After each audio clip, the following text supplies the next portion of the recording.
que está acontecendo? Jovens curiosos? Diariamente consumimos centenas de produtos sem nos darmos conta. Embora alguns sejam óbvios em relação a como foram feitos, outros têm um processo curioso por trás. E embora muitas pessoas não reflitam sobre um processo tão complexo, por trás do atum que comem ou do rum que bebem, curiosos como o Sr. Curiosity precisam da resposta para tudo. Por isso e por muito mais, estas são 7 coisas que você consome diariamente e não sabia como são feitas. Snickers. Em 1930, Frank Mars estava prestes a criar uma das melhores guloseimas da história, as barras Snickers. Uma curiosidade é que o nome do doce levava o nome de um dos cavalos da fazenda da família Mars. Mas enfim, vamos nos concentrar no doce. Mesmo após mais de 90 anos, a receita do Snickers permanece inalterada, começando com uma boa quantidade de chocolate.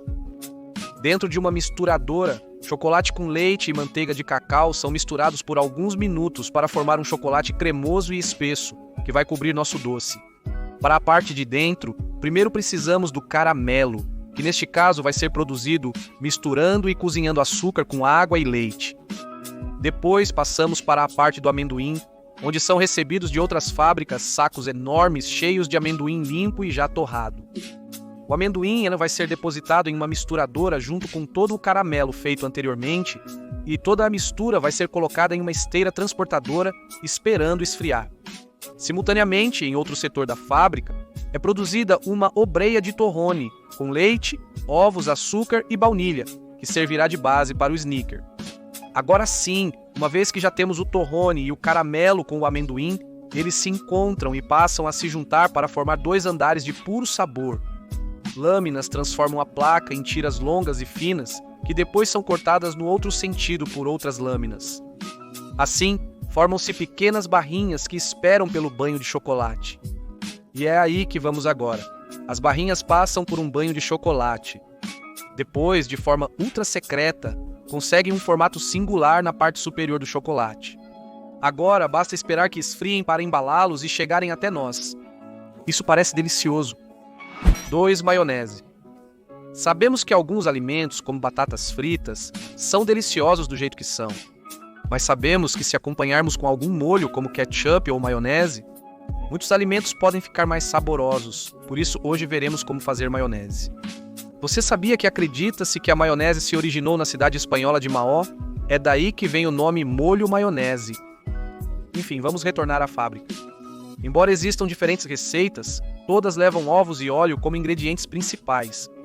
Os ovos podem ser usados inteiros, apenas gemas ou somente claras, dependendo da fábrica.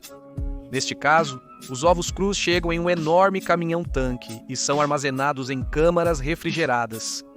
O outro ingrediente principal é o óleo. E caso você esteja se perguntando, o tipo de óleo que será utilizado vai variar dependendo da marca. Pode-se usar óleo de milho, de oliva, de soja ou qualquer outro, mas o sabor será diferente.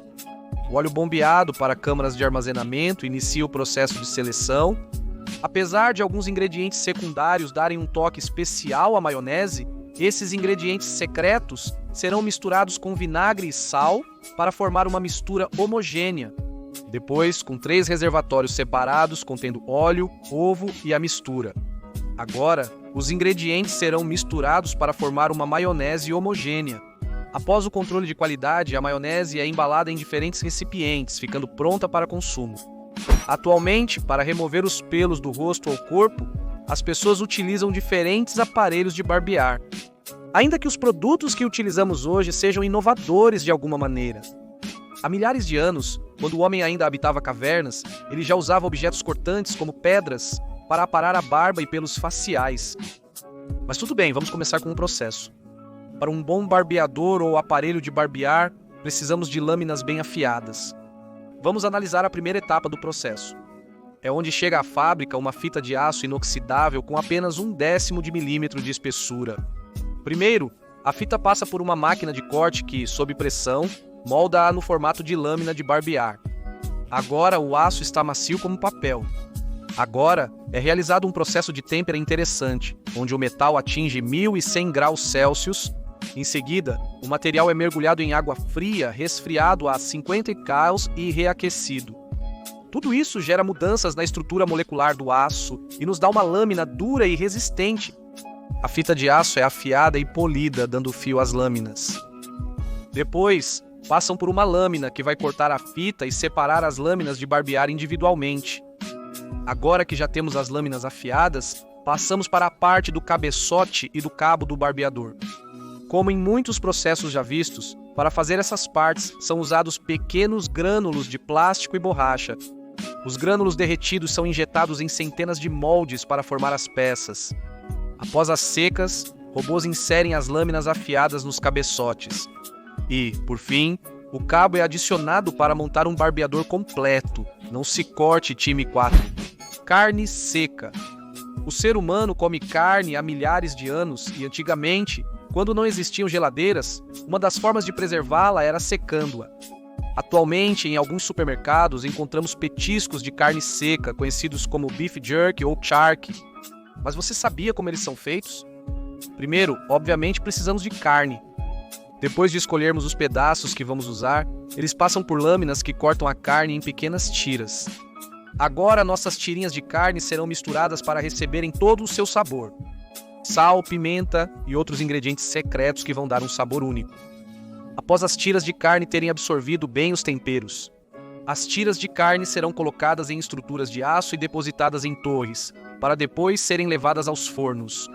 É nesse instante que a mágica ocorre.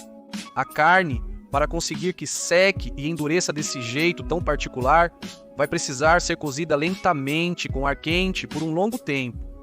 Além disso, com alguns defumadores, vai se dar uma cor e uma textura única, com a fumaça que sai das lascas da madeira em brasa. Após algumas horas nos fornos, as tiras de carne perdem uma grande quantidade de umidade e secam. Por fim, são colocadas em uma máquina distribuidora que pesa e deposita as tiras de carne nos pacotes ou sacos. 5 ron. Após assistir alguns filmes de Piratas do Caribe, entendemos que o rum é uma das bebidas alcoólicas mais populares do mundo. Mas você sabia como ele é feito? O rum é obtido da melaço, que resulta da indústria açucareira. O primeiro passo para tomar um copo de rum é colher as plantas maduras de cana-de-açúcar. Após isso, um caminhão despeja as canas em uma esteira na fábrica para serem lavadas. Elas passarão por cilindros enormes que moerão tudo até extrair o máximo de caldo possível.